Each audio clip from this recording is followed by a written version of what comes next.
into another Maunder minimum or something like that. They just don't know what's going on. Well, they're listening to tonight. Well, I doubt that. I don't think they care about this kind of stuff. This program is going to be listened to by a lot of people. Go ahead. Okay, so basically what's going on, though, is that we can think of this in extremely simplistic ways, of course. I mean, the graphics that we put up there are just illustrations just to give you the concept, because the level of complexity is beyond our ability to picture. And if we threw in all of the magnetic windings and all of their strange, chaoticness, it would look very much like Medusa's hair kind of a thing, all these writhing magnetic snakes going everywhere. In any event, so they get to the point where there is a predictable lack of sunspots.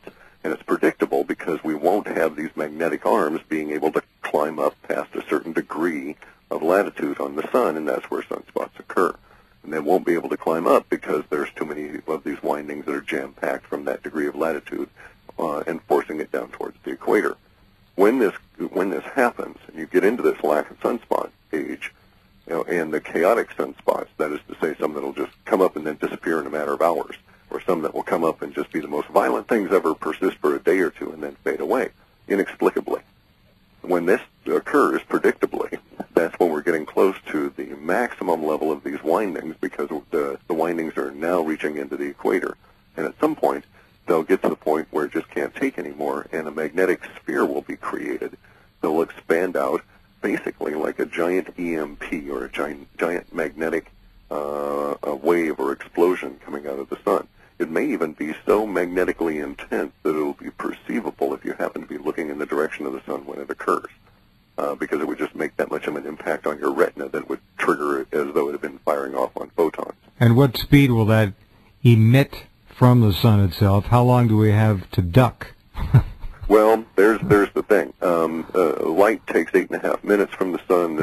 This can be presumed to be close to the speed of light because of the level of pressure that's going on is actually starting to distort light. So it wouldn't surprise me if it took 7 minutes or something along those lines, and just slightly superluminal, slightly faster than the speed of light. And the magnetic bow wave, if we could see it coming, ought to be rather spectacular. It ought to cause the constant state of aura, or rather aurora borealis, the northern lights around the whole globe simultaneously. Big show, yeah. Yeah, exactly. And it'll be frying satellites and pushing, anything at remotely magnetic into the atmosphere if it's between us and the sun. So it ought to be quite spectacular. And it would account for all of the strange effects in all of the legends and all the prophecies about, the really bizarre things that our sun is capable of doing. Okay, let me back up just a bit. Hold that thought, please. We'll go back to the windings. They're so tight, they're so chaotic, they have just crushed that sphere basically with this energy, and the sun can't breathe. So it's going to throw all this off in a big, not a CME, but, well, I guess... CME might be sucked along behind it. Got it. Yeah. That would be secondary. So it's going to throw all this huge magnetic flux out, not necessarily in a uniform 360-degree, fully spherical emission. It could go... Correct, and the intensity will vary widely depending on how it happens to stuff it, in which direction, and what kind of pressure is behind it. So the question is the Earth going to be in the wrong place at the wrong time? Exactly. That is precisely the question. And actually, we've had it answered for us by innumerable past civilizations that say, yep, we're going to be in the wrong place at the wrong time. And this has happened at least 3 times in the last 40,000 years. What kind of a routine, time-wise, how regular is this recurrence? Between 11,500 years and 11,800 some odd years, and the variance can be plotted based on what happens to the orbits each time. So well, that suggests... self-referential, it makes sense. I see. That suggests that most of the solar system is going to be in the wrong place at the wrong time. That's pretty routine for somebody to be standing with his chin out, waiting to take a heavy shot. All right, well, there you get the basics of it. We'll come back and refine this a little bit more.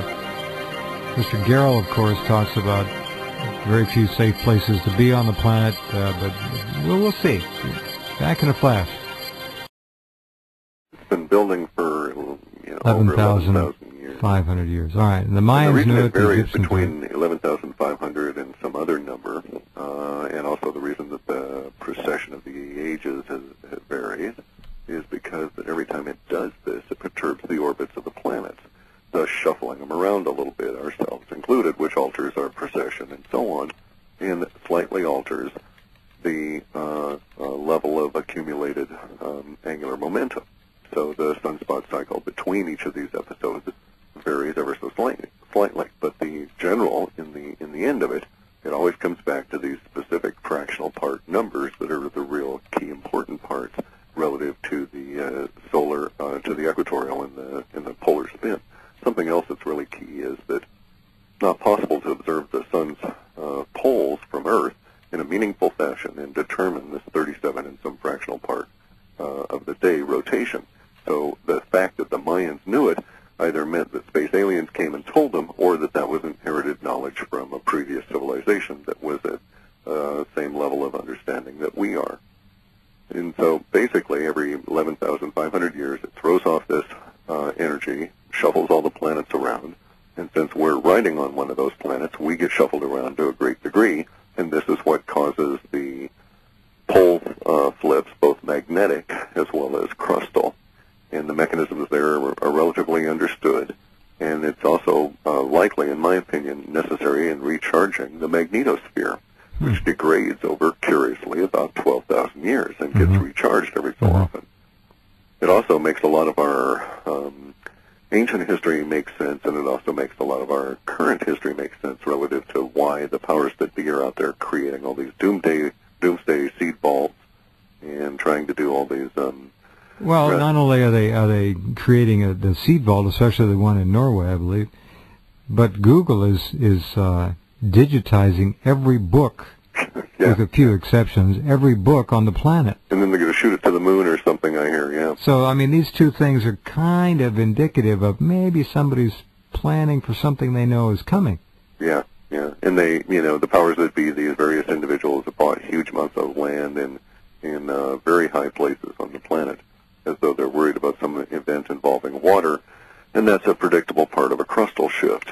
If indeed the mechanism whereby this would happen is that our magnetosphere is very weak at the moment. It has huge holes in it that have originated just in these last few years, and it was weak before that. It's been degrading noticeably since the 40s, and was hugely degraded from the late 60s onward. We now have holes in it, and as the sun's pent-up tension in a magnetic bubble form is blown out from the sun, it will impact the Earth and shift our magnetosphere around. And the problem is the magnetosphere is so weak it won't resist.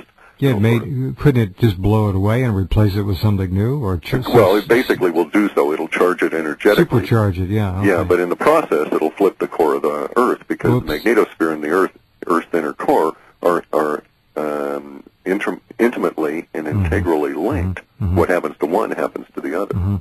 The Earth has lost 90% of its natural magnetic field in just the last 4,000 to 5,000 years. That's correct, but we were already greatly reduced before it started getting to that level. Got it. Yeah. And it recharges periodically and coincidentally to about 12,000 years in terms of at least the ice core evidence. How much data do we have to substantiate this geologically and other records of ancient history? Vast quantities. Too much to just sit here and talk about. We could probably talk about it 16, 18 hours and not even exhaust it. Wow. I mean, that much. It depends on where you want to look and what specific level of what science, whether it's ocean science, atmospheric, geologic, archaeological, mythological, historical, linguistic, and it just goes on and on and on, and it just keeps piling on in these various, actually rather elegant layers. The Mayans and the Egyptians were part of a society that wanted us to find this information out because it's going to come and happen to us, and they wanted to tell us. Well, what are we supposed to do about it? Well, there's the thing. According to the work that Gerrel cites, that goes to a Frenchman by the name of Flossman, who translated some hieroglyphics, and he includes the hieroglyphics in his book, so you can go and do the translation yourself if you want. And I have some hieroglyphic dictionaries I can recommend if you're interested. But in any event, people in the past have survived. We know that people have survived past crustal shifts because we know that the crustal shifts have existed. We can find geological evidence of them, and yet here we are, and humans still continue to exist. In fact, there's a great number of us. So we know that in spite of the level of chaos and problems of the past in these crustal shifts, humans have pulled through and enough to carry the species Yeah, even forward. 5% will make it. We're like a virus. We don't need much. We got a petri dish called The the carrying planet. trade would probably be on the order of 10,000 breeding pairs. That's it. 10,000. So if you had 20,000 fertile individuals, you could probably make the species reconnect. The problem is the level of civilization is greatly diminished at that level. You need Right. several 100,000 to even come close to maintaining a medieval level of civilization to start from. So it's going to be rather difficult that way, and that is our real problem. That's what led me to all of this, was why, pondering the question, given the nature of the creativity of humans, why have we not made that step in our incredibly long span as a species? Why haven't we made it off of this rock?